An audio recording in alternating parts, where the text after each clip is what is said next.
우리 은혜 이 찬양 우리 같이 하시면서 오늘 하나님의 은혜 묵상하며 예배 들어가시겠습니다.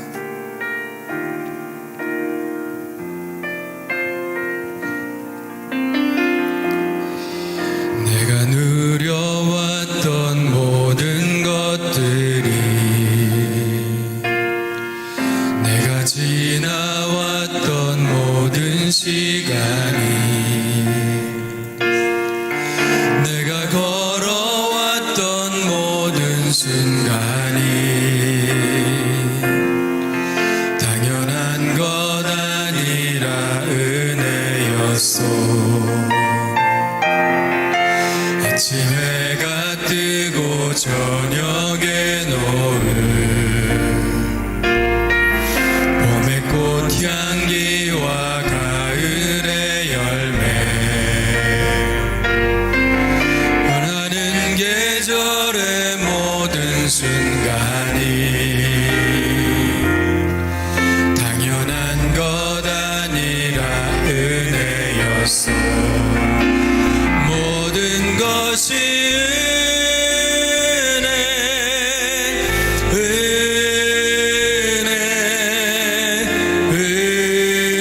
은혜 한없는 은혜 내 삶에 당연한 것 하나도 없었던 것을 모든 것이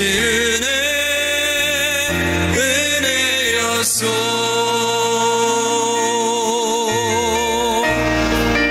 내가 이 땅에 태어나 사는 것 어린아이 시절과 지금까지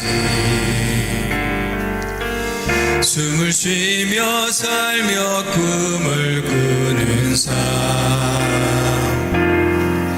당연한 것 아니라 은혜였소. 내가 하나님의 자녀로 살며 오늘 찬양하고 예배하는 삶 복음을 전할 수 있는 축복이 당연한 것 아니라 은혜였소. 모든 것이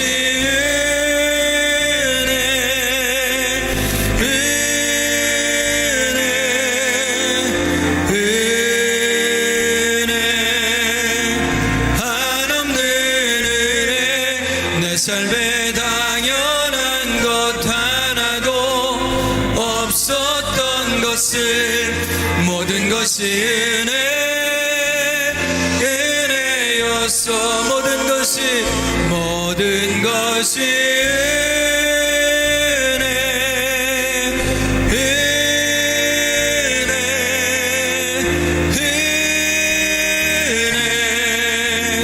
한없는 은혜 내 삶에 당연한 것 하나도 없었던 것을 모든 것이 은혜야. 모든 것이 은혜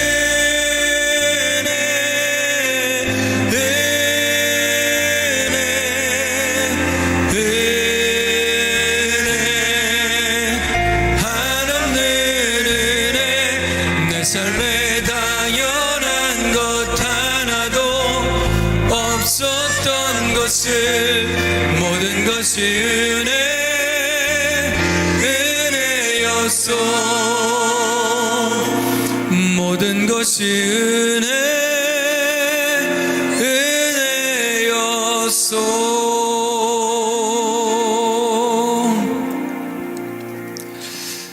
코로나 시대에 우리가 느끼는 것을 그대로 가사로 표현한 것 같아요. 우리가 다 같이 예배하는 것 당연하다고 여겼지만 그게 은혜였다는 걸 깨닫게 되죠. 부흥회하고 집회하고 부흥회 또 가야 돼? 기도해야 하고, 오늘 기도회 가기 싫은데, 우리가 당연하게 여겼고 어쩌면 그것이 또 싫었던 마음도 있었는데 지금 생각해 보면 다 은혜였다는 생각이 듭니다. 여러분, 옆 사람들 한번 이렇게 보세요. 지금 여러분이 보고 계시는 것이 다 은혜입니다. 지금 여러분이 누리고 보고 있는 것 중에 하나가 쑥 빠진다고 생각해 보세요. 얼마나 슬프고 힘든 일입니까? 그래서 지금 이 시간이 제일 귀한 시간이고, 또 지금 내가 만나고 있는 사람이 제일 귀한 사람이고, 그죠? 그런 마음으로 누리며 살아야 할 것 같습니다.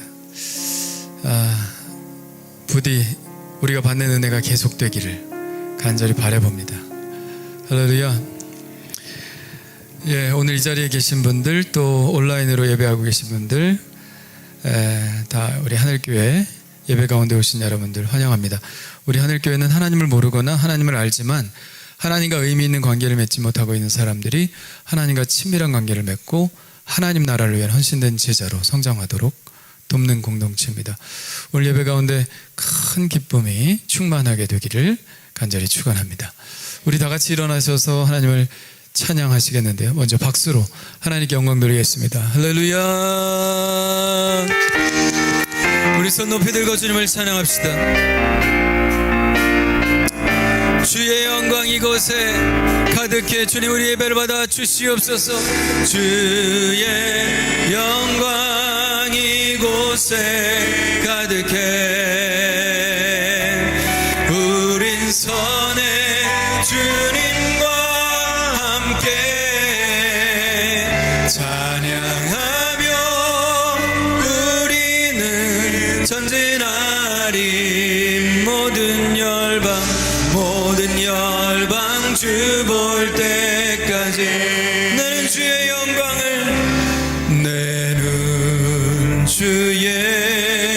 영광을 보내. 우리 가운데 계신 주님, 그 빛난 영광 온 하늘 덮고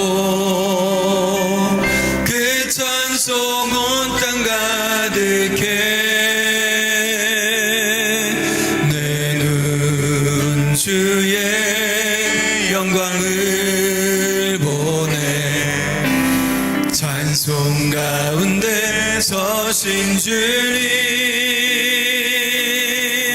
주님의 얼굴은 온 세상 향하네. 권능의 팔을 드셨네. 주의 영광 이곳에 가득해. 할렐루야. 우린 선의 주님과 함께 찬양하며 우리는 전진하리. 모든 열방 주 볼 때까지. 주의 영광 이곳에 가득해. 우린 선의 주님과 함께 찬양하며 우리는 전진하리. 모든 열방 주 볼 때까지. 모든 열방 주 볼 때까지. 모든 열방 주 볼 때까지. 할렐루야. 우리 하나님 영광 받아 주시옵소서. 할렐루야. 자리에 앉으셔도 좋습니다. 이 시간 우리 합심하여 예배를 위해서 기도하겠는데요, 오늘 드리는 이 예배가 하나님께 드리는 최상의 예배가 되게 하여 주시옵소서. 오늘 말씀에 기름 부어주시고 그 말씀이 나를 향한 말씀으로 들려지게 하여 주시옵소서. 오늘 예배를 통해서 주님을 만나고 하나님 아버지 우리 마음이 치유되고 아버지 상처가 치유되고 아버지 하나님이 우리 육신이 치유되고 우리의 삶이 회복되게 하여 주시옵소서. 우리 주여 한번 부르짖고 합심하여 기도합니다. 주여. 할렐루야. 하나님 아버지여 감사합니다. 오 주님 감사합니다. 오늘 예배가 아버지 하나님께 드리는 최상의 예배가 되길 원합니다. 우리의 온 몸과 마음과 정성과 뜻을 다하여 주님 앞에 드리기를 원하오니 하나님 아버지여 주님께서 하나님 아버지 예배를 받아주시고 아버지 하나님이여 예배 가운데 아버지 하나님이여 정말로 영광을 받아 주시옵소서. 좌정하시고 하나님 아버지 높으신 하나님 아버지 우리가 마음껏 높일 수 있도록 도와주시옵소서. 하나님 아버지 오늘 우리가 말씀을 듣기를 원합니다.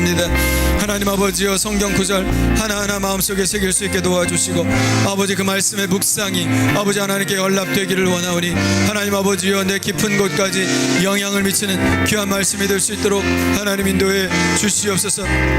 하나님 아버지 여러 가지로 아버지 우리가 불편하고 자유롭지 못한 환경이지만 그러나 아버지 하나님의 말씀대로 살려가는 몸부림치는 아버지 그런 몸부림이 우리 가운데 있게 하여 주시고 한 사람도 오늘 말씀을 실족하거나 아버지 하나님이 넘어지지 않도록 주님 인도해 주시옵소서. 오늘 아버지 하나님이 하나님께 주시는 위로가 있기를 원합니다. 치유가 있기를 원합니다. 하나님이 주시는 치유로 말미암아 하나님 아버지 우리의 몸이 치유되고 우리의 마음에 상한 마음들이 치유되게 도와주시고 이 대한민국의 아버지 이 세계 코로나19가 하루빨리 치유되어서 아버지 하나님이여 하나님을 만나 아버지 하나님이 예배할 수 있는 저희들 될 수 있도록 하나님 인도해 주시옵소서. 오늘 예배 가운데 주님 영광 받으실 줄 믿습니다. 할렐루야. 하나님 감사합니다. 주님께서 우리에게 주신 모든 것이 은혜인 줄 압니다. 그 은혜를 묵상할 때마다 아버지 하나님께서 우리에게 베풀어 주신 그것이 얼마나 큰 것인지 점점 더 깊이 깨달아질 수 있도록 도와주시고 자연스럽게 감사가 우리 입에서 솟아나올 수 있도록 인도해 주시옵소서. 불평했던 것, 불만을 가졌던 것, 용납하지 못하고 용서하지 못했던 것, 아버지 그것이 얼마나 우리에게 어리석었는지 생각이 됩니다. 존재 자체만으로 감사하고 기뻐하고 행복해할 수 있는 저희들 될 수 있도록 도와주시며 아버지 하나님께서 주시는 아버지 놀라운 은혜를 계속해서 누릴 수 있도록 복 내려 주옵소서. 오 주여 오늘 이 예배를 주님 앞에 온전히 드리오니 받아 주옵소서. 우리 다 같이 기도하겠습니다.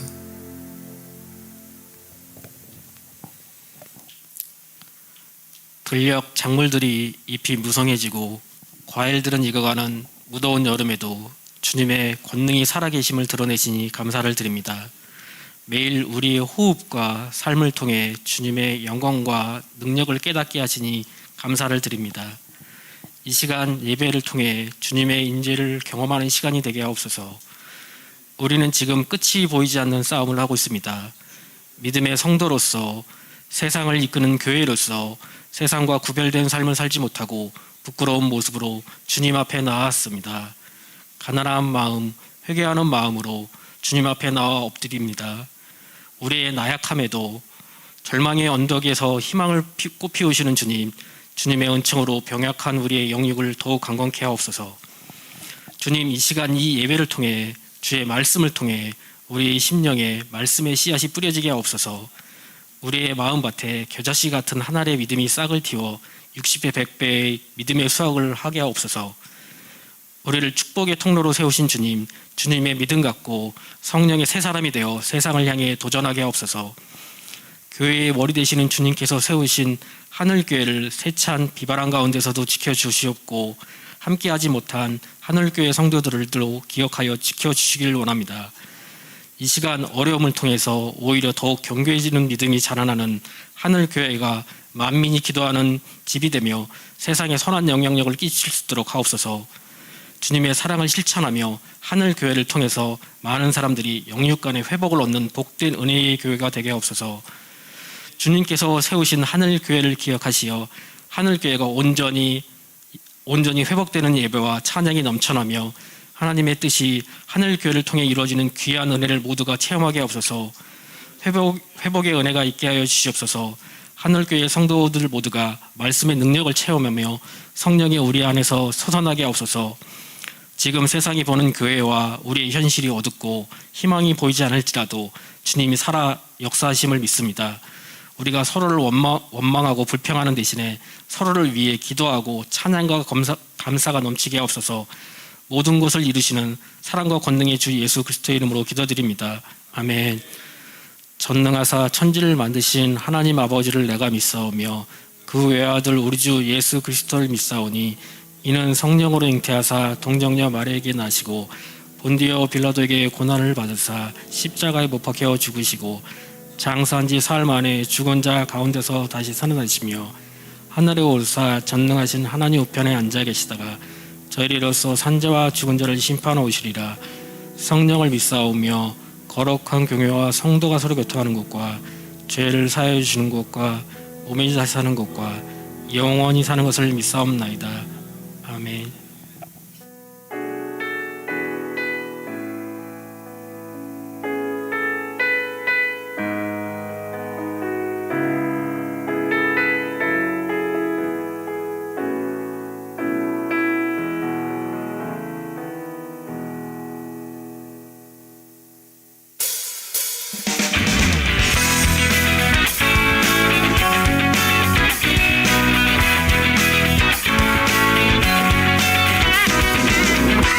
하늘교회 오신 방문자분들과 새가족 여러분들을 따스한 주님의 사랑으로 환영합니다. 8월 15일 성령 강림 후 제12주 교회 소식입니다. 사회적 거리두기 4단계로 하늘교회는 교회 수용 인원의 10%인 20명까지 모일 수 있습니다. 하늘드림 청소년부 예배 안내입니다. 매주 토요일 오후 6시 대면 예배와 온라인 예배를 함께 드립니다. 예배 안내입니다. 주일 예배는 오전 9시 대면 예배, 11시 온라인 예배로 드리며 하늘꿈쟁이 하늘꿈터는 오전 10시 비대면 온라인으로, 하늘드림은 토요일 오후 6시 대면과 온라인으로 예배 드립니다. 수요 오전 예배는 대면, 수요 오후 예배는 비대면 온라인으로 예배 드리며 새벽 예배는 오전 5시 30분에 비대면 온라인으로 예배 드립니다. 모든 예배는 유튜브로 중계하오니 유튜브에서 하늘교회 박성민 목사를 검색해서 함께 예배 드리시기 바랍니다.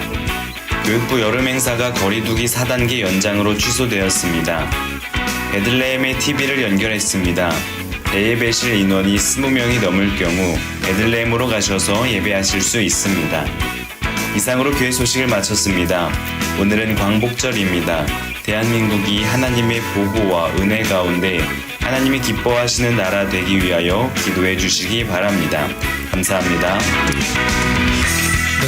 우리 안봄 집사님, 이윤희 권사님, 이정미 집사님, 성은아 집사님, 사랑이네, 김기숙 집사님 예배하고 계시고요. 이호김 집사님, 권경혜 집사님, 진혁이, 수영신 집사님, 이미경 성도님 예배하고 계십니다.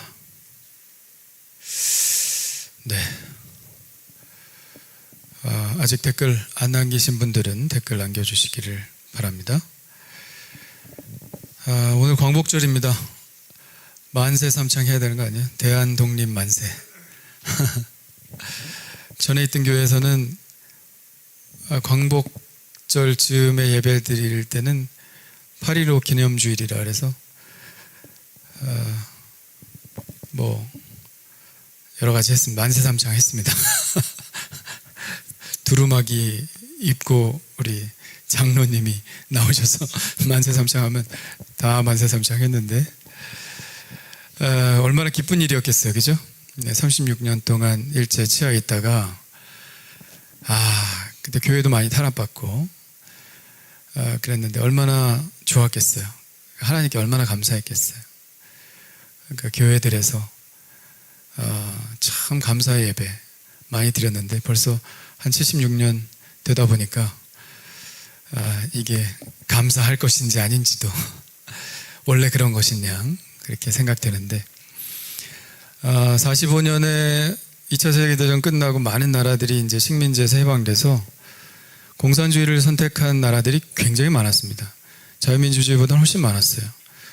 근데 대한민국도 사실은 중국도 그렇게 되고 북한도 그렇게 되고 그러면 우리도 공산주의를 택할 가능성이 아주 많았는데 그래도 저희들은 남한만이라도 자유민주주의를 선택해서 여기까지 올 수 있었다는 게 정말 하나님의 은혜라고 생각을 합니다. 한 번의 선택이 그냥 완전 지금 극명한 차이를 보여주고 있잖아요. 이렇게 자유롭게 예배할 수 있고 하는 것이 얼마나 감사한지 그 선택에 참 감사를 드리고 하나님의 섭리에 감사를 드립니다. 앞으로 대한민국 정말 이 세계를 주도하는 나라 되기 위해서 여러분 끊임없이 나라 민족을 위해서 기도하시길 바랍니다. 네. 대면 예배는 수요일 날 오전 10시와 주일 날 오전 9시 이렇게 있고 나머지는 다 비대면으로 드리고 대면하더라도 그렇게 많은 인원이 참여하지 않도록 그렇게 하고 있고요. 우리 학생부 같은 경우에는 다 모여야 한 20명 되기 때문에 토요일 날 대면 예배 하기로 했습니다. 그래서 어제도 예배를 아주 잘 드리는 모습을 제가 봤는데요. 우리 청소년들 교회 나와서 함께 예배할 수 있으면 좋겠습니다.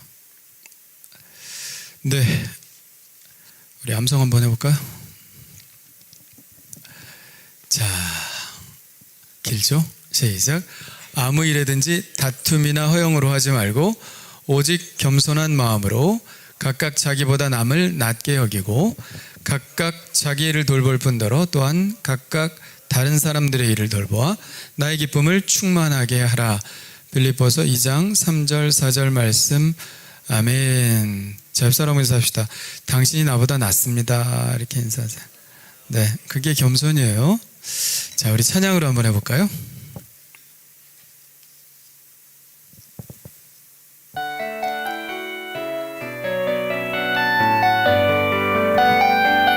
둘, 셋, 넷.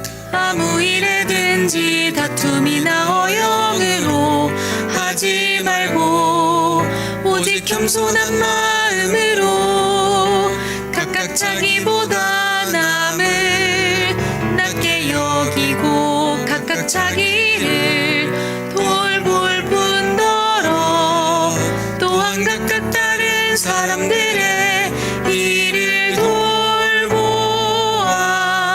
나의 기쁨을 충만하게 하라. 빌립보서 2장 3절 4절.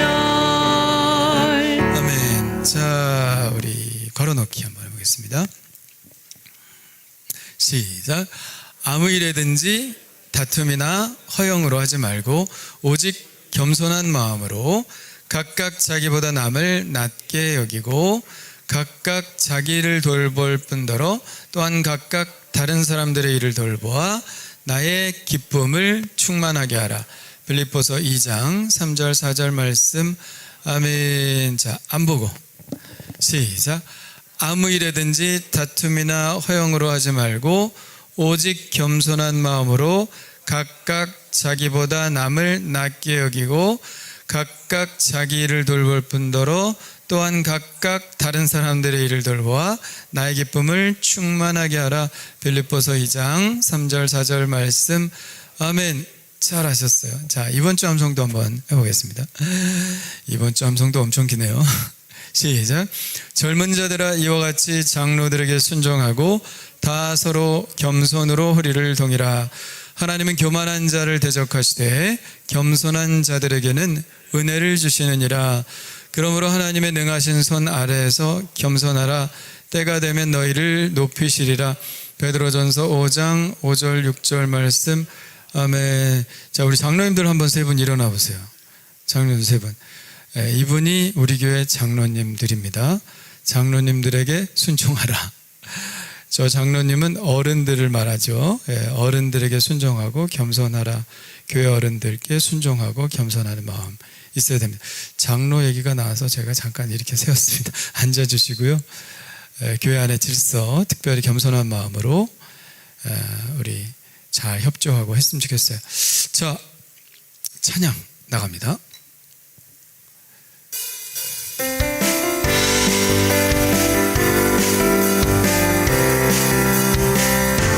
젊은 자들아 이와 같이 장로들에게 순종하고 다 서로 겸손으로 허리를 동이라. 하나님은 교만한 자를 대적하시되 겸손한 자들에게는 은혜를 주시느니라.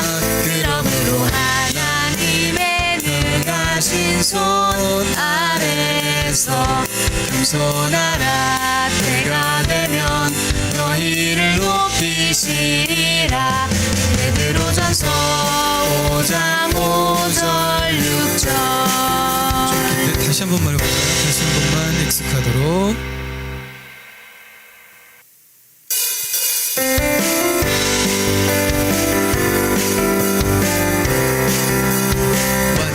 젊은 자들아 이와 같이 장로들에게 순종하고 다 서로 겸손으로 허리를 동이라. 하나님은 교만한 자를 대적하시되 겸손한 자들에게는 은혜를 주시느니라. 그러므로 하나님의 능하신 손 아래에서 겸손하라. 때가 되면 너희를 높이시리라. 베드로전서 5장 5절 6절. 아멘. 겸손하라. 때가 되면 너희를 높이시리라. 요것만 외워도 은혜가 되네. 그죠? 때가 되면 하나님이 우리를 높여주실 줄 믿습니다. 우리 말로 다시 한 번만 하고요. 시작. 젊은 자들아 이와 같이 장로들에게 순종하고 다 서로 겸손으로 허리를 동이라. 하나님은 교만한 자를 대적하시되 겸손한 자들에게는 은혜를 주시느니라. 그러므로 하나님의 능하신 손 아래에서 겸손하라. 때가 되면 너희를 높이시리라. 베드로전서 5장 5절 6절 말씀. 아멘. 자, 오늘 말씀은 사도행전 9장 31절입니다. 사도행전 9장 31절.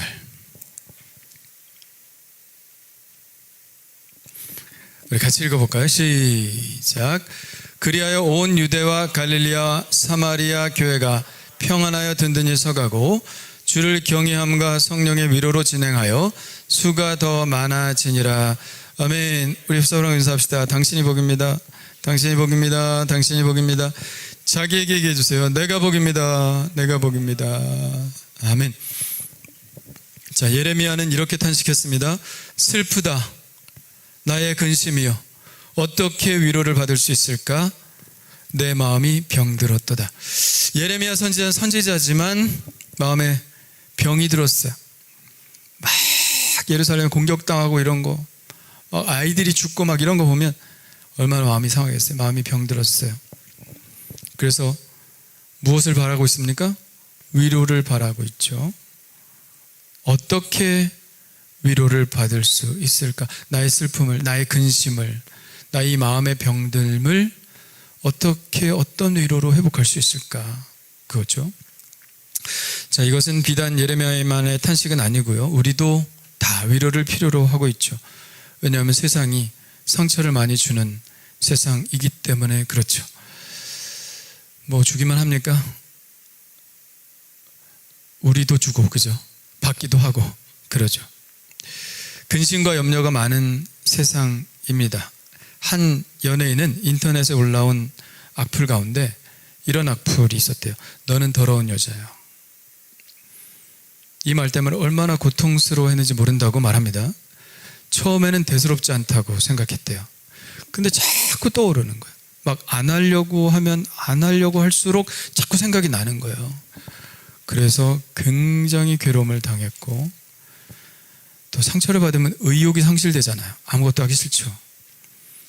내가 정말 가치가 있는 사람인가? 자신의 존재 가치에 대해서 의심하게 되고, 그러면 내 자체가 쓸모없는 존재다라는 생각 때문에 사람들이 날 좋아할까 환영할까 뭐 이런 생각하게 돼서 사람들을 자꾸 피하게 되고, 이웃과의 좋은 관계를 다 파괴합니다.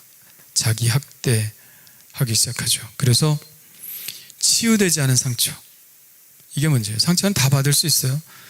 여러분, 우리가 살다가 상처 안 받습니까? 뭐 일하다가도 상처 날 수도 있고, 가다가 넘어질 수도 있고, 이게 삶이에요. 우리가 다 상처를 받죠. 그럼 우리 어떻게 해요? 빨리 치료를 하잖아요.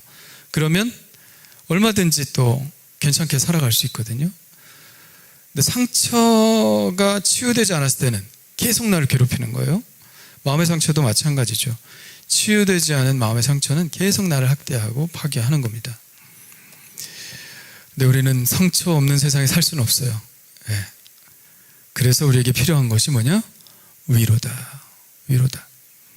이 세상이 상처를 많이 주고받는 세상이어서 그렇습니다. 근심과 염려가 없을 수 없는 세상이어서 그렇습니다. 그런 상처와 아픔을 치료하는 치료제가 바로 위로라는 것이죠. 아무리 상처가 많고 근심과 염려가 많아도 제대로 된 위로를 우리가 받을 수 있다면 그 위로로 인하여 우리의 마음은 치유가 됩니다. 로마서에 이런 말씀이 있죠. 죄가 더한 것에 은혜가 더욱 넘쳤나니. 죄가 아무리 많아도 하나님이 더 큰 은혜로 덮으시면 그 죄가 사해지는 거예요. 마찬가지로 우리 안에 아무리 상처가 깊어도 그것을 상쇄할 만큼, 그것을 덮을 만큼의 큰 위로가 있다면 그 상처 다 치유되는 겁니다. 그러나 만일 우리가 위로라는 치료제를 처방받을 수 없다면 우리의 상처받은 마음은 계속해서 곪고 썩어 문드러질 수밖에 없습니다. 저는 오늘 예배하면서 또 기도하면서 말씀드리면서 여러분 마음속에 혹 어떤 상처가 있다면 치유되시길 바랍니다. 하나님이 주시는 위로로 치유받기를 간절히 축원합니다. 그런데 우리가 상처를 많이 받는 사람들이 거짓 위로에 기댈 때가 있어요. 이 세상에는 많은 거짓 위로들이 있습니다. 상처받은 마음을 위로받기 위해서 우리가 찾는 위로 중에 완전한 위로가 아니라 일시적이고 오히려 파괴적인 위로가 우리에게 있을 수 있다. 그래서 우리의 상처를 어디에 맡기느냐가 중요합니다. 여러분, 아플 때 어느 병원 가느냐가 중요하죠. 어떤 의사를 만나느냐가 중요합니다. 괜히 잘못 갔다가 상처가 더 심하게 될 수도 있어요. 잘못 진단하면. 우리의 상처받은 마음 마찬가지입니다.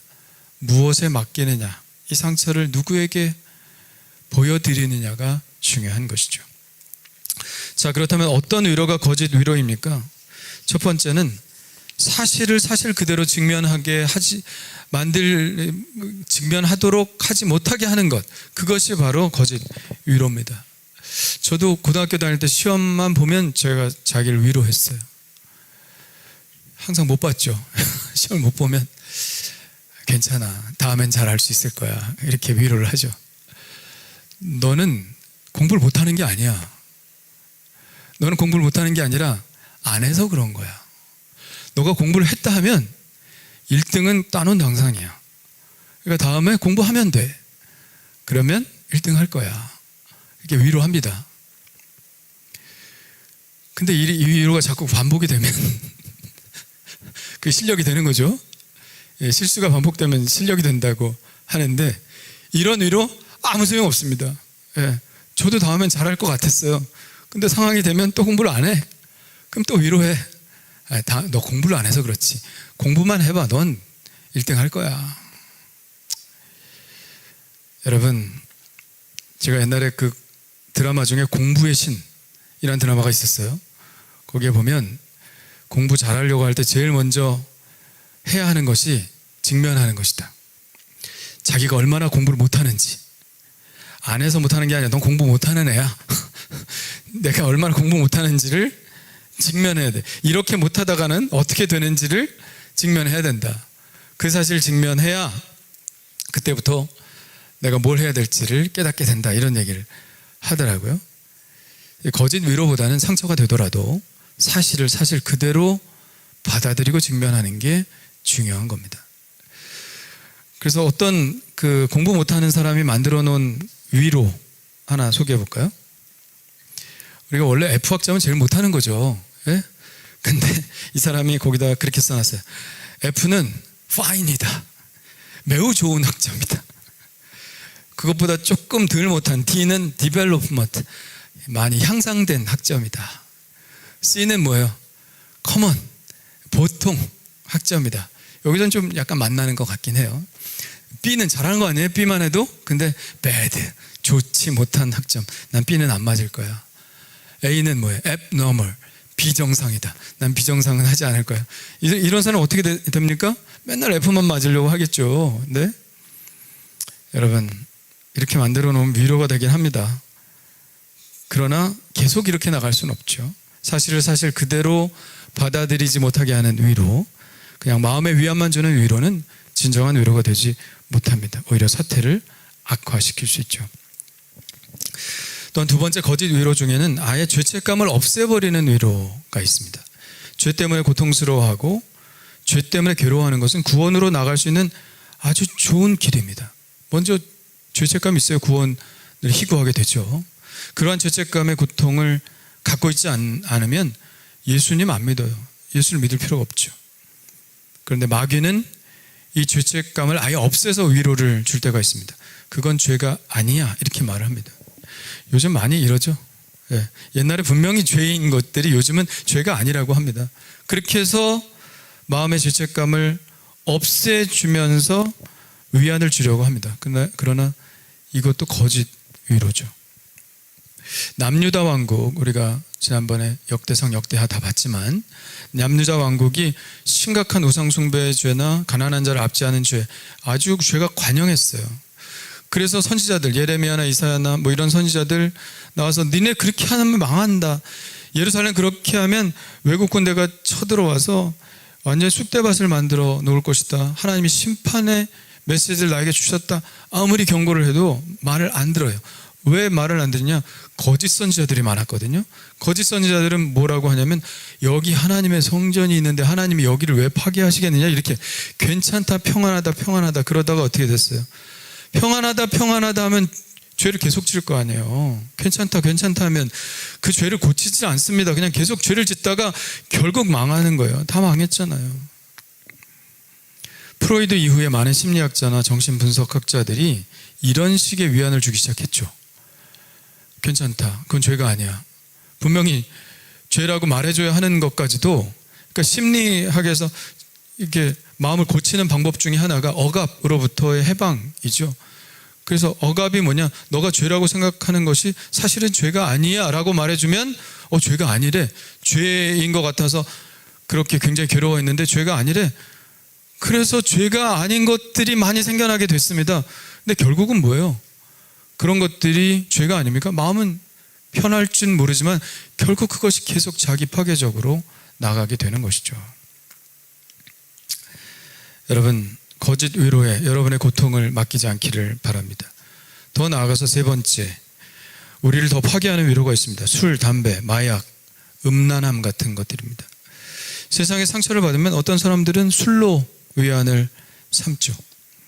위안이 됩니까? 안 마셔봐서 모르겠어요.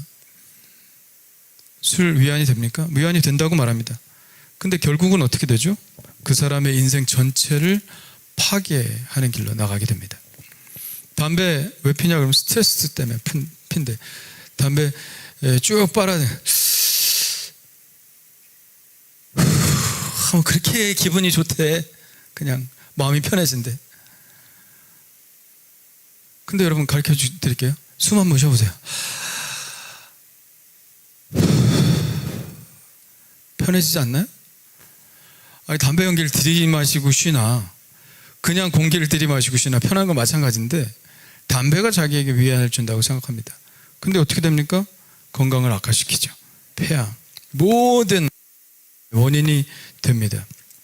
또 주변에 있는 사람들 얼마나 악한 영향력을 끼칩니까? 그러다가 더 큰 상처를 받고 더 큰 위안이 필요할 때는 술, 담배로 안 돼. 그때는 뭡니까? 마약을 하게 되는 거죠. 그 순간만큼 모든 것들을 잊어버리고 싶으니까, 그게 위로라고 생각하니까. 그러나 그 결과는 인생을 완전히 넘어뜨립니다. 무용지물의 인생이 되게 만들죠. 만일 여러분들이 압박감, 스트레스, 상처, 근심과 걱정거리들을 이런 식으로 해소하려고 한다면 계속해서 여러분들은 더 큰 위안을 찾게 될 것입니다. 그러면 오히려 그것으로부터 더 큰 상처를 받게 될 것이고, 더 큰 위안을 찾아 자신을 더 파괴하는 길로 가게 될 것이에요. 여러분, 이런 것들이 참된 위로를 줄 수는 없습니다. 사실을 직면하지 못하게 만들므로, 죄책감을 없애줌으로, 잠시 쾌락을 누림으로 여러분이 진짜 위로를 받을 수 있다고 생각하지 마십시오. 이런 것들은 거짓 위로이며 들을 파괴하는 위로일 뿐입니다. 자, 그러면 진정한 위로는 어디에서 옵니까? 진정한 위로는 위로부터 옵니다. 할렐루야. 제가 만든 말인데 멋지지 않습니까? 진정한 위로는 위로부터 온다. 약간 아재 느낌이 납니까? 네, 진정한, 여러분 기억하기 쉽게 해주는 거예요. 진정한 위로는 위로부터 온다. 오늘 제목이 위로의 성령님이죠. 성령님은 우리를 위로하시는 분입니다. 우리가 성령님을 보혜사라고 부릅니다. 보혜사, 우리를 돕는 분이라고 하는데, 영어 성경에는 이 보혜사를 헬퍼라고도 표현을 하기도 하지만 컴포터라고 번역을 합니다. 컴포터가 뭐예요? 위로자죠. 위로자. 예. 성령님은 우리를 위로하시는 분입니다. 성령님은 상처받은 자녀가 치료받지 못한 채 고통 중에 살아가고 있는 것을 원치 않으십니다. 안타까워하시죠. 예레미야 8장 22절에 이런 말씀이 있어요. 길르앗에는 유향이 있지 아니한가? 그곳에는 의사가 있지 아니한가? 딸, 내 백성이 치료를 받지 못하면 어찌 민고? 이게 무슨 말일까요? 이스라엘 안에 길르앗이죠. 유향이 있고 의사가 있는데 왜 거길 찾아오지 않느냐, 이런 얘기예요. 내 안에 유향이 있고 내 안에 의사가 있는데 왜 치료받지 못하는가? 내 안에 치유가 있고 내 안에 위로가 있는데 왜 내게서 치료와 위로를 받지 않고, 하나님의 말씀이죠, 왜 나에게 오지 않고 왜 상처를 다른 곳에 드러내는가? 왜 상처를 내 앞으로 가지고 와서 치료받지 못하는가? 탄식하시는 거예요. 여러분 안에 성령님이 계십니다. 할렐루야. 위로자인 성령님이 계신데 왜 여러분들은 상처를 다른 곳에서 드러내십니까? 여러분 안에 있는 성령님께 여러분의 상처를 드러내시길 바랍니다. 성령님은 위로자시고 그 위로가 우리가 성령님을 의지할 때 우리에게 충만하게 임하고 모든 상처를 치유해 주실 줄 믿습니다. 자, 오늘 말씀 한 절인데요. 다시 한번 읽어볼까요? 시작. 그리하여 온 유대와 갈릴리아와 사마리아 교회가 평안하여 든든히 서가고 주를 경외함과 성령의 위로로 진행하여 수가 더 많아지니라. 아멘. 성령의 위로 있죠? 교회를 성령이 위로하셨습니다. 자, 왜 이런 말이 나오느냐? 어떤 일이 일어났길래? 자, 8장에 보면 이런 말이 나와요. 8장 1절 3절 보면 사울은 그가 죽임당함을 마땅히 여기더라. 그가 누구예요? 스데반이죠. 스데반이 돌에 맞아 죽었잖아요. 근데 사울이 거기 있으면서 그가 죽임당함을 마땅히 여기다. 그날에 예루살렘에 있는 교회에 큰 박해가 있어 사도회는 다 유대와 사마리아 모든 땅으로 흩어지니라. 경건한 사람들 스데반을 장사하고 위하여 크게 울더라. 얼마나 마음이 상했겠어요. 사랑하는 스데반 집사님이 복음 전하다가 돌에 맞아 죽었어요. 얼마나 슬퍼. 우리가 그냥 늙어서 돌아가셨어도 마음이 슬픈데 복음 전하다가 돌에 맞아 비참하게 죽었어. 얼마나 슬퍼. 굉장히 은사가 있으신 분이잖아요. 스데반 은사가 있고 아주 살아계셨으면 얼마나 놀라운 일들을 많이 일으킬 그분이 돌에 맞아 죽었어요. 그러니까 크게 울고 우는 거죠. 그리고 3절에 사울이 교회를 잔멸할세 각 집에 들어가 남녀를 끌어다가 옥에 넘기니라. 그러니까 이 초대교회 이 사람들이 지금 굉장히 마음의 상처를 많이 받은 거예요. 심하게. 예루살렘 교회가 박해가 일어났고 사울이 앞장서서 교회를 멸절시키려 하고 있습니다. 자, 9장 1절 2절에도 보면 사울이 주의 제자들에 대하여 여전히 위협과 살기가 등등하여 제사장에게 가서 다메섹 여러 회당에 가져갈 공문을 청하니 이는 만일 그 도를 따르는 사람을 만나면 남녀를 막론하고 결박하여 예루살렘으로 잡아오려 함이라. 교회는 위기에 직면하고 있죠. 박해의 위협, 두려움, 얼마나 떨려요. 그런데 그 이후에 오늘 9장 31절에는 뭐라고 나온 거예요? 예? 교회가 평안하여 든든히 서가고. 아니 8장 1절 9장 1절 다 박해에 대한 이야기인데 9장 31절에 가니까 평안해졌대. 든든히 서가고 성령의 위로로 수가 더 많아졌다는 거예요. 이 사이에 무슨 일이 있었을까? 무슨 일이 있었냐면 사울이 회심하는 사건이 있었습니다.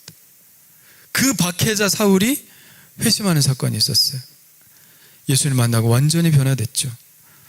그래서 다메섹과 예루살렘에 나타나서 오히려 예수님이 하나님의 아들 그리스도다 하고 전파했습니다. 사람들은 당혹감을 감추지 못했죠. 예수 믿는 사람들도 저러다가 또 우리를 다 모아가지고 감옥에 넘기는 거 아니야? 그래서 사도들도 사울 만나기를 주저했어요.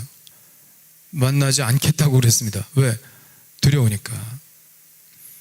근데 믿지 않는 유대인들도 당황하기는 마찬가지였습니다. 제일 믿을 만한 사람이 반대편에 서서 오히려 저들의 증언자가 되었기 때문입니다. 그런데 그가 변했다는 거예요. 네?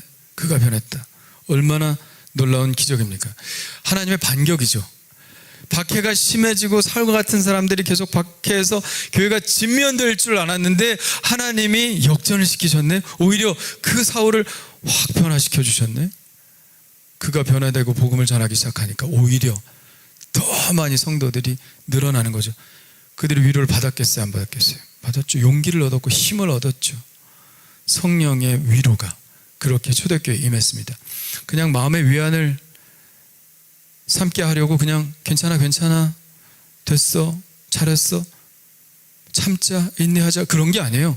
그런 게 아니라 실제적인 변화를 통해서 교회를 위로하셨다 하는 거죠. 그래서 성령의 위로로 평안해졌고 든든히 서갔고 믿는 자의 수가 더 많아지는 부흥을 경험하였습니다. 저도 이런 기대를 합니다. 코로나 때문에 이 교회가 많이 위축되었죠. 사람들은 굉장히 절망적으로 보는 사람들이 많아요. 이 초대교회에도 그랬겠죠. 절망적으로 봤겠죠. 아, 이러다 교회 다 끝나겠다. 지금도 마찬가지 아닙니까? 이러다가 대한민국의 교회는 쇠퇴할 것이다. 코로나가 직격탄을 맞게 할 것이다. 그러나 하나님은 모릅니다. 우리 예상과는 전혀 다르신 분이죠. 지금 사울을 변화시켜서 완전히 역정시키신 하나님께서 우리에게 또 어떤 역전의 드라마를 보여주실지 모르는 일입니다. 세상은 망하고 나라는 다 망해도 교회는 2000년간 건재했습니다. 절대로 망하는 일이 없을 거예요. 하나님의 반격을 또 위로를 어떻게 대한민국의 교회를 위로하실지 기대해 봅니다. 자, 성령님은 어떤 사람들을 위로하십니까? 바로 무거운 죄의 짐을 진 자들을 위로하십니다. 무거운 죄인의 마음을 가지고 인생을 살아간다는 것은 참으로 힘든 일이죠. 하나님은 우리가 죄의 짐을 가지고 힘겹게 살아가는 것을 원치 않으십니다. 그러니까 예수님께서 수고하고 무거운 짐진 자들아 그렇게 살지 말고 내게 와서 다 내려놔라 이렇게 말씀하시는 거 아니겠습니까? 평안하고 자유로운 삶을 살기를 원하시죠. 그런데 그 죄의 짐을 내려놓기가 쉽지 않아요. 엉뚱한 이상한 양심 가지고 죄의 짐을 내려놓지 않습니다. 내가 지은 죄인데 내가 가져가야 되지 않겠습니까? 이렇게 생각하는 건지 그 죄의 짐을 좀처럼 내려놓지를 않아요. 그런 얘기가 있지 않습니까? 어떤 할머니가 머리에 보따리를 하나 이고 서울역에서 아들 집 찾아가려고 내렸습니다. 근데 보따리가 너무 커. 그러니까 택시들이 막 그냥 다 지나가는 거예요. 택시를 아무리 잡으려고 해도 택시를 잡을 수가 없습니다. 그래서 어떤 자가용이 그게 안쓰러웠나 봐요. 그래서 할머니 어디까지 가세요? 제가 모셔드릴게요. 그리고 할머니를 태웠습니다. 저도 그런 적이 있어요. 옛날에 주안에서 그 할아버지가 아무리 택시를 잡는데 택시가 안 잡히고 택시가 그냥 가. 문 열고 이렇게 얘기하다 그냥 가. 보니까 이 할아버지가 여기다 이걸 대고 말하시는 분이야. 이게 성대가 완전히 수술을 해가지고 그런 분들 있잖아요. 여기다 기계 대고 말하시는 분. 그럼 말도 제대로 안 들리지. 그래서 택시를 못 잡은 것 같아. 그래서 제가 그 앞에 딱 서서 할아버지 어디 가세요? 제가 태워다 드릴게요. 그랬더니 후회했잖아. 소래까지 갔네. 소래까지. 그래서 택시들이 그냥 갔구나. 거기까지 갔다가 나오려면 힘들거든. 그러니까 그래서 내가 소래 끝까지 갔네. 소래 끝까지. 예. 그리고 어떻게 또 됐습니다. 그리고 그냥 갈 수 있어요. 예. 어쨌든 이 자가용도 이 할머니를 태우고 가는데 할머니가 머리에 짐을 안 내려놓는 거예요. 머리에 짐을 그냥 이고 탄 거예요. 그래서 아주머니, 할머니 그거 짐 좀 내려놓으세요. 짐을 좀 내려놓으세요. 그러니까 할머니가 뭐라고 말했는지 아십니까? 아니 나 태워주는 것도 고마운데 어떻게 짐까지 내려놔요? 그랬다는 거예요. 마음은 이해가 가는데 그럴 필요는 없죠. 우리도 때때로 이럴 때가 있습니다. 고집스럽게 죄의 짐을 내려놓지 못하고 힘겹게 인생을 살아갑니다. 주님은 분명히 내가 널 용서했다. 누누이 말씀하시는데도 그 말씀을 의탁하지 못하고 그저 죄의 짐을 가지고 살아갑니다. 불안정하고 기쁨이 없는 삶을 살아가죠. 창세기에 보면 요셉의 형들이 그랬어요. 요셉의 형들이 요셉한테 어떻게 했어요? 몹쓸 짓 했죠. 구덩이에 가둬서 굶어 죽이려고 했다가 다시 꺼내가지고 애굽의 상인들에게 팔아먹습니다. 노예로 팝니다. 근데 요셉이 애굽의 총리 대신이 돼서 형제들하고 화해를 했죠. 너무 그러지 마세요. 형님들이 잘못한 게 아니라 하나님이 날 보내신 겁니다. 그러니까 너무 그렇게 나를 팔았다고 자책하지 마세요. 그리고 같이 살았어요. 그 수십 년 살았어요. 그 살았는데 아버지가 죽었어요. 야곱이 같이 왔잖아요. 형제들 같이 왔다가 야곱이 죽으니까 형들이 걱정하는 거예요. 뭐라고요? 이제 아버지가 죽었으니 요셉이 우리를 죽일지도 몰라. 아버지 야곱이 살아있을 때는 아버지 때문에 우리를 선대했지만 야곱이 죽기만을 기다렸을지도 몰라 요셉은. 그리고 아버지가 죽었으니 우리는 이제 죽은 목숨일 거야 이렇게 생각했습니다. 그래서 요셉에게 말을 전했죠. 아버지 야곱이 당신에게 말씀하시지 않았습니까?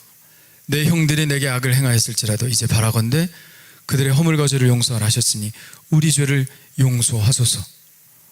우리는 당신의 종입니다. 그러니까 우리가 당신의 종으로 살아도 되니까 우리를 죽이지만 말고 용서해달라고 형들이 요셉에게 말하는 거예요. 그러니까 요셉이 이 말을 들었을 때 어떻게 했다고요? 통곡하고 울었다 그랬어요. 울었다. 왜 울었을까요? 내가 진작에 용서했는데 왜 형들은 아직 내 용서한 마음을 알지 못할까, 믿지 못할까, 이런 마음이겠고, 또 하나는 안쓰러웠을 거야. 그동안 얼마나 힘들었을까. 그동안 내가 용서했다고 말했는데도 자기들은 용서받지 못했다고 생각하고 계속해서 요셉의 눈치만 보고 살았던 그 시절이 얼마나 불쌍합니까?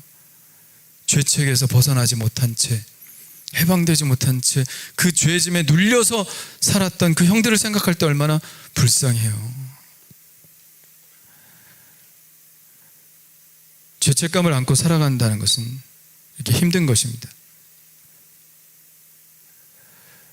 여러분, 지금은 또 죄 용서 안 받았다고 하다가도 죽기 전에 또 두려워하는 거 아니에요? 예? 그러지 마세요. 주님은 여러분의 모든 죄를 용서해 주신 줄 믿습니다. 죄책을 가지고 평생 살지 마십시오. 아직도 죄의 십자가 앞으로 나아가지 않는다면 성령님께서 우리를 위해 탄식의 눈물을 흘리실 것입니다. 전 요셉의 눈물을 아직까지 죄의 짐을 가지고 살아가는 그런 사람을 보고 눈물을 흘리시는 성령님의 탄식의 눈물이라고 생각합니다. 울음을 그친 요셉의 형들에게 다시 용서를 선포하죠. 당신들은 두려워 마소서. 내가 당신들과 당신의 자녀를 기르리이다. 자녀들까지 내가 책임지겠다. 걱정하지 말라. 하고 그들을 간곡한 말로 위로하였더라. 당신의 모든 죄는 용서되었습니다 하는 그 선포로 그들을 위로했다 하는 것이죠. 저는 이 심령이 바로 성령의 심령이다. 예수님께서 우리를 위하여 이미 죄값을 다 치르셨는데 우리는 아직도 그 사실을 믿지 못하고 살아갑니다. 용서에 대한 믿음, 죄책으로부터의 진정한 해방을 맛보지 못하고 살아갑니다. 저도 뭐 대학교 4학년 때까지 그랬으니까, 예수를 믿으면서도, 교회를 다녔으면서도. 뭐가 문제였어요? 믿음이 문제였어요. 믿음으로 받아들여야 합니다. 그런 분들이 여러분 여기에 계시다면 성령님께서 오늘 여러분에게 임하시기를 간절히 축원합니다. 성령님이 임하시면 우리가 완전 죄로부터 해방되었다는 사실을 알 수 있게 될 것이에요. 성령님은 우리가 하나님으로부터 완전한 용서를 받았던 사실을 우리에게 알려주십니다. 성령님이 임하시면 우리가 죄 때문에 몸부림치며 괴로워하지만 그러나 결국 성령님이 진리의 말씀으로 우리에게 가르쳐 주시고 위로하심으로 기쁨 가운데 살아갈 수 있도록 도와주실 것입니다. 그럼 지식으로만 알지 마시고 내 안에 계신 성령님의 진정한 위로를 받으신 여러분 되시기를 간절히 축원합니다. 두 번째, 성령님은 고난당하는 자를 위로하십니다. 어떤 방식으로 위로하십니까? 함께 고난을 받으심으로 위로하세요. 성령님은 우리와 함께 고통을 받으시는 영입니다. 성령님은 뭐예요? 예수님이 우리 안에 거하시는 방식이 성령이시죠. 예수님이 우리 안에 거하시는 방식. 2000년 전에 팔레스타인에만 계신 분이 아니라 지금 우리 안에 계십니다. 할렐루야. 저는 성령 설교를 하면서 여러분 성령 충만한지 안 한지는 잘 모르겠지만 하나 정말 확실한 것은 성령님이 내 안에 계신다. 내 안에 계신다는 사실은 여러분이 아주 쇠뇌가 됐을 것 같아. 저 멀리 떨어져 계신 하나님이 아니라 나랑 가장 가까이 계신 하나님이다. 여러분 그것만 해도 여러분 큰 수확입니다. 내 안에 성령님이 항상 계시다는 이 생각을 가지고 살아가는 것이 우리 신앙생활의 가장 기본적인 것이거든요. 우리 안에 계시죠. 예수님이 우리의 상한 마음을 치유하시고 모든 슬픈 자를 위로해 주실 수 있는 까닭은 예수님이 친히 상처를 입어보신 분이기 때문입니다. 친히 가난한 자로 사셨고 친히 상한 자가 되셨습니다. 십자가를 지시기 위해 포로가 되셨고 갇힌 자가 되셨습니다. 슬픔을 경험하셨고 쓸모없는 죄와 같은 취급을 받으셨습니다. 근심으로 고통받으신 분이죠. 우리가 경험하는 위로는 어떤 위로입니까? 우리와 같은 상처를 받아보고 우리와 같은 고통을 겪어본 사람이 우리에게 주는 위로입니다. 나도 자식 잃어봤어 하는 사람의 위로가 자식 잃은 사람에게 위로가 되는 거죠. 나도 그런 배신 당해봤는데 그런 사람이 내 마음을 알아줄 수 있는 거죠. 예수님이 왜 고통받으셨을까요? 우리의 모든 고통, 아픔 이것들을 다 공감하시기 위해서 그렇게 하셨습니다. 왜? 그래야 우리가 위로가 되죠. 하나님이 저 높은 하늘나라에 계시면서 사랑한다, 위로한다, 위로가 되겠습니까? 아니에요. 위로하기 위해서 예수님이 오신 거예요. 위로하기 위해서 가난하게 사신 거예요. 위로하기 위해서 힘든 십자가의 고난을 다 받으신 거예요. 그래야 우리가 위로가 되니까. 성령님은 지금도 마찬가지죠. 성령님은 지금도 우리를 떠나지 않으시고 우리 안에서 우리와 함께 고통을 겪으시며 우리를 위로하십니다. 몇 주 전에 제가 중보의 성령님 얘기하면서 말할 수 없는 탄식으로 우리를 위해 간구하시는 분이라고 말씀드렸습니다. 자, 말할 수 없는 탄식이란 말은 아무데나 붙일 수 있는 게 아니죠. 우리와 함께 정말 진짜 같이 아파하고 같이 힘들어하고 같이 슬퍼하지 않으면 말할 수 없는 탄식이란 말을 붙일 수 없는 것이죠. 우리가 겪는 고난을, 우리가 겪는 아픔을 우리 안에 계신 성령님께서 고스란히 함께 겪고 계신 것입니다. 그것이 어떤 고난이든 상관없습니다. 어떤 상처든 어떤 아픈 마음이든 상관없습니다. 성령님은 우리의 모든 아픔과 고난에 동참하시고, 그렇기 때문에 성령님의 치유하심은 모든 아픈 삶 가운데 영향을 미칩니다.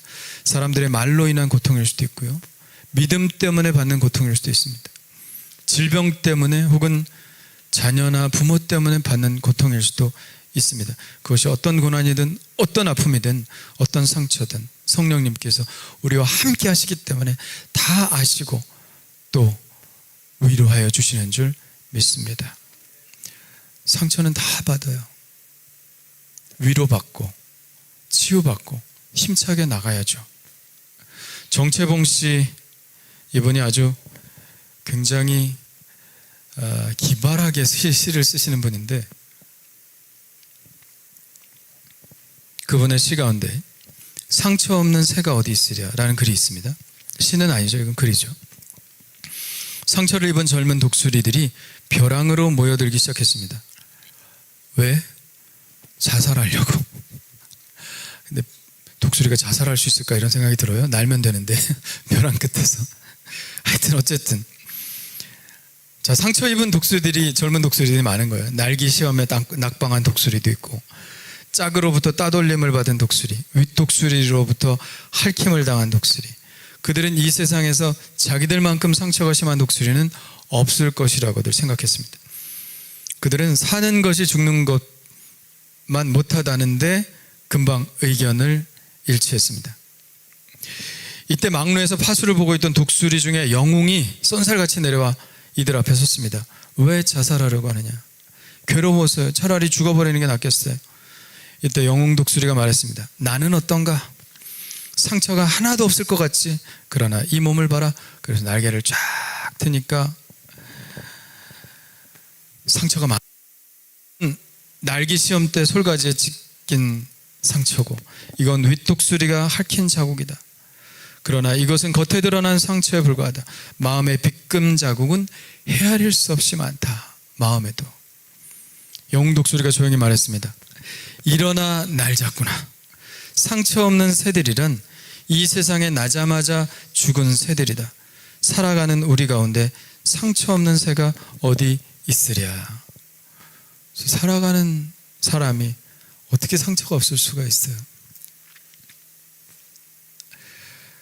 우리 교인들 많지는 않지만 제가 한 10년간 신방을 해보지 않았습니까?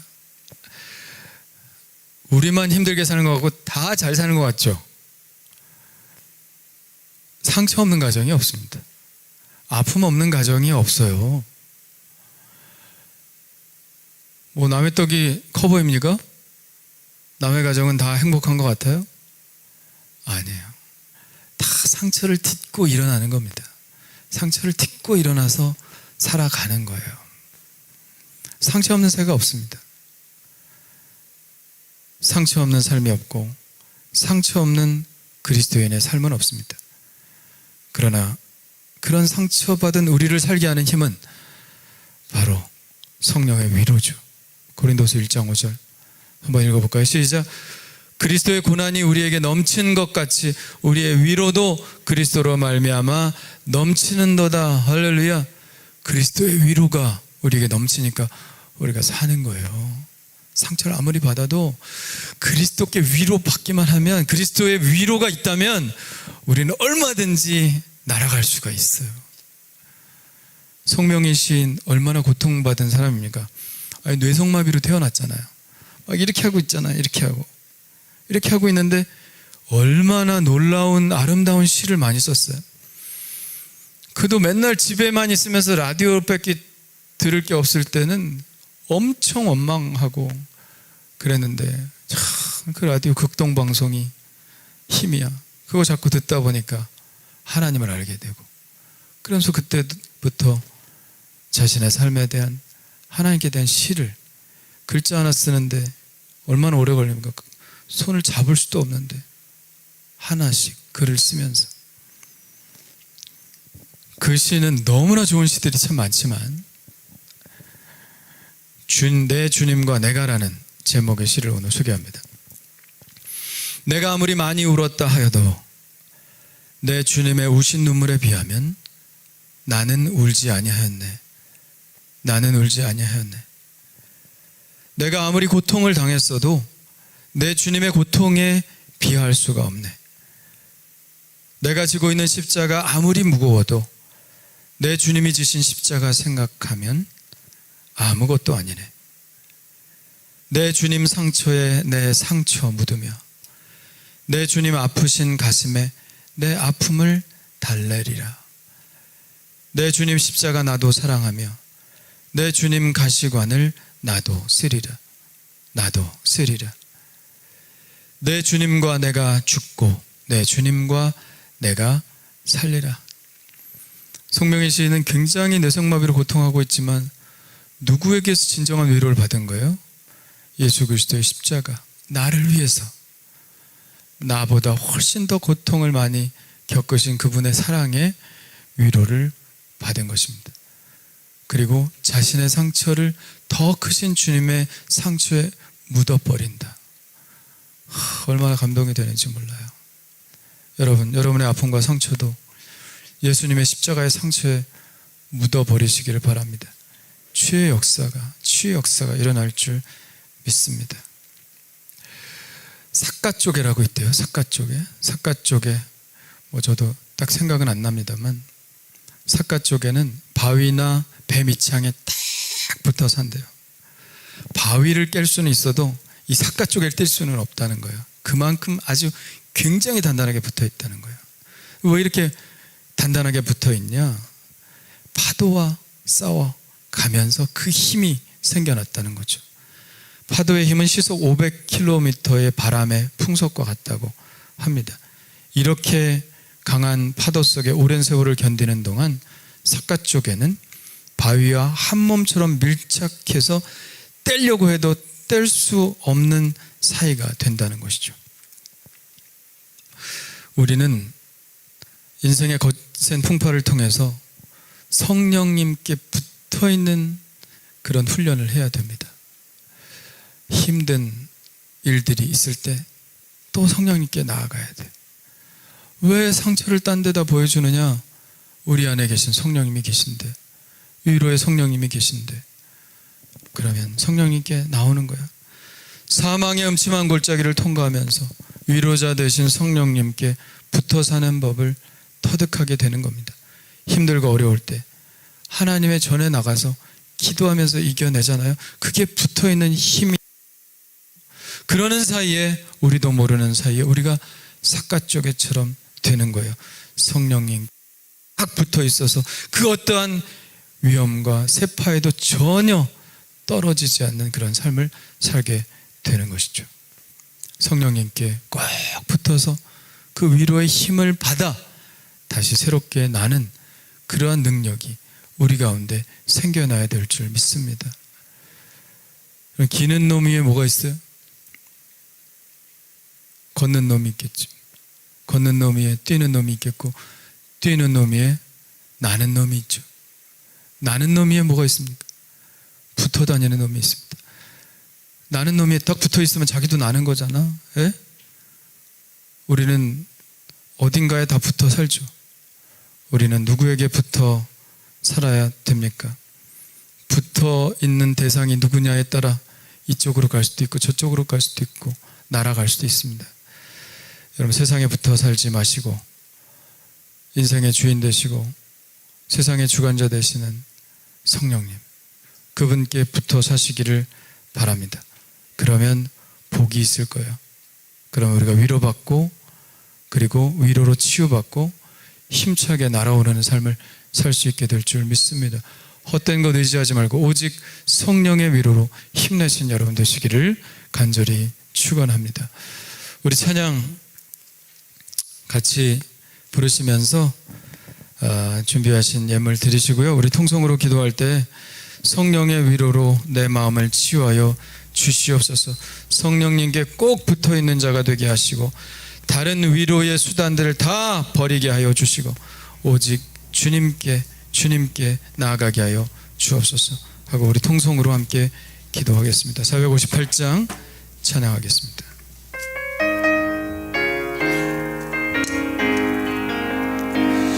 너희 마음에 슬픔이 가득할 때 주가 위로해 주시리라. 아침 해같이 빛나는 마음으로 너 십자가 지고 가라. 참 기쁜 마음으로 십자가 지고 가라. 내가 기쁘게 십자가 지고 가면 슬픈 마음이 위로받네. 때를 따라서 주시는 은혜로서 가난 심령의 힘을 얻고 주가 언약한 말씀을 기억하고 너 십자가 지고 가라. 참 기쁜 마음으로 십자가 지고 가라. 내가 기쁘게 십자가 지고 가면 슬픈 마음이 위로받네. 내가 맡은 일 성실히 행할 때에 주님 앞에서 상 받으리.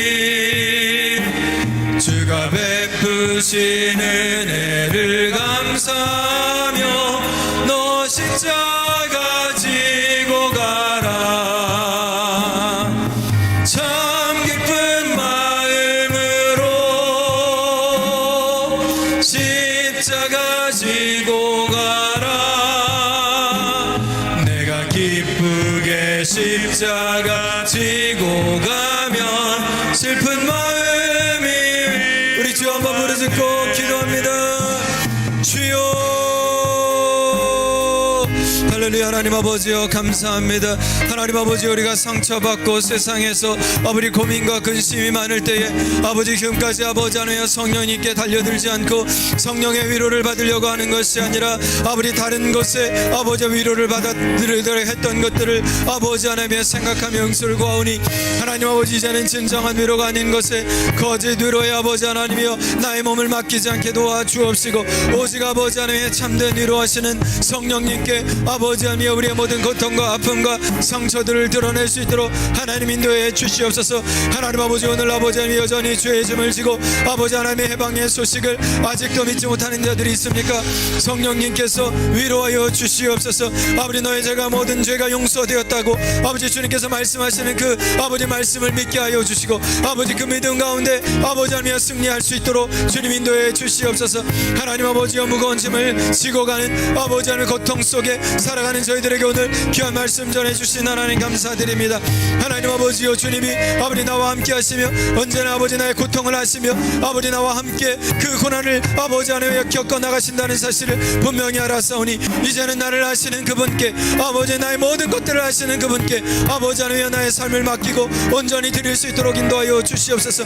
그래서 아버지 성령께서 아버지 우리 아픈 부분 우리의 상처난 부분들을 치유하시고 깨끗게 하시는 대로 말미암아 우리가 새롭게 될 수 있도록 도와주시기를 간절히 원합니다.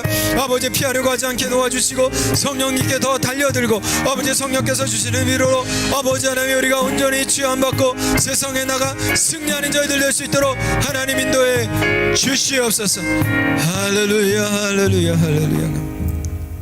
하나님 감사합니다.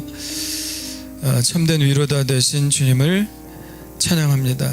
헛된 것에 우리의 마음을 두지 않게 도와주시고 가짜 위로에 우리의 몸과 영혼을 맡기지 않게 도와주시고 오직 정말 진정한 우리의 위로자 아버지 하나님이여 우리에게 복음을 깨닫게 하셔서 아버지 죄의 짐으로부터 해방시켜 주시고 우리와 함께 고난과 고통을 아버지 하나님 함께 겪으심으로 우리를 정말 위로하실 수 있는 그분께 우리의 상처를 보여드리며 그분께 진정 위로받을 수 있는 저희들 될 수 있도록 인도해 주시옵소서. 오늘 이 자리에 아픈 마음을 가지고 온 자들이 있습니까? 성령의 위로로 함께하여 주시고 온전히 회복될 수 있도록 주님 인도해 주시옵소서. 오늘 귀한 예물을 주님 앞에 드린 손길을 기억하여 주시고 하나님의 은혜로 채워주시며 부족함 없이 살아갈 수 있도록 도와주시옵소서. 드린 모든 손길 위에 복 주실 뿐만 아니라 물질 위에 복 주셔서 쓰여지는 곳곳마다 하나님의 놀라운 능력들이 나타날 수 있도록 도와주시옵소서. 주여 감사합니다. 찬양하며 예수님의 이름으로 기도하옵나이다. 아멘.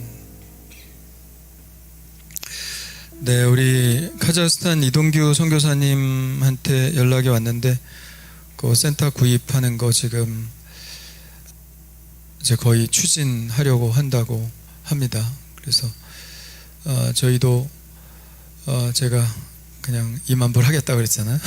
그래서 기도하고 있는데 여러분들이 지금 선교 헌금이라고 드는 이렇게 쓰셔서 내시는 헌금들은 다 그 2만 불을 위해서 다른 통장에 딱 보관하고 있습니다. 그래서 필요할 때 선교센터 구입하는데 드리려고 하니까 기도하시는 중에 여러분들 또 정말 잘 구입할 수 있도록 기도해 주시고 또 헌신해 주시면 감사하겠습니다.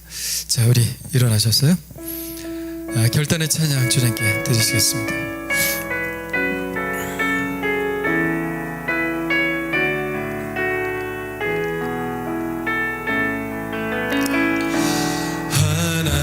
하나님의 사랑을 사모하는 자 하나님의 평안을 바라보는 자 너의 모든 것 창조하신 우리 주님이 너를 얼마나 사랑하시는지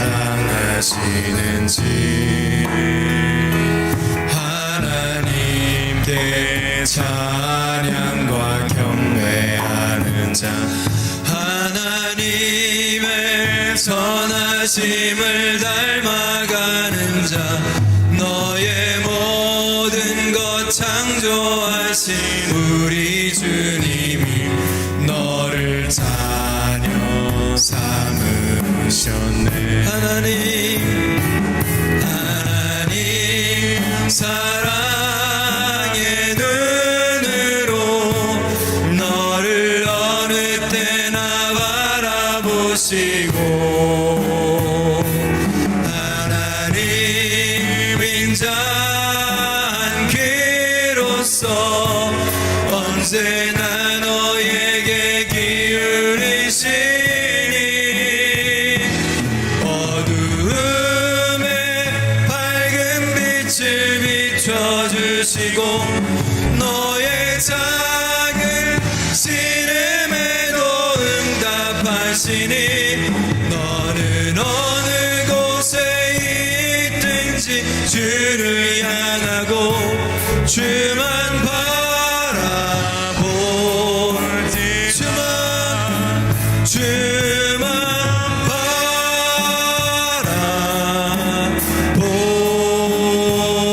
바라볼지라. 할렐루야. 하나님 영광 받아 주시옵소서. 이제는 우리 주 예수 그리스도의 은혜와 하나님 아버지의 크신 사랑하심과 성령님의 위로하심이 오늘 다른 곳에 우리의 상처를 드러내는 것이 아니라 오직 성령님께 상처를 드러내고 치유받고 새 힘으로 살아가기를 원하는 하나님께 모든 성도들의 삶 위에 지금부터 영원토록 함께하여 주실 것을 간절히 축원하옵나이다. 아멘.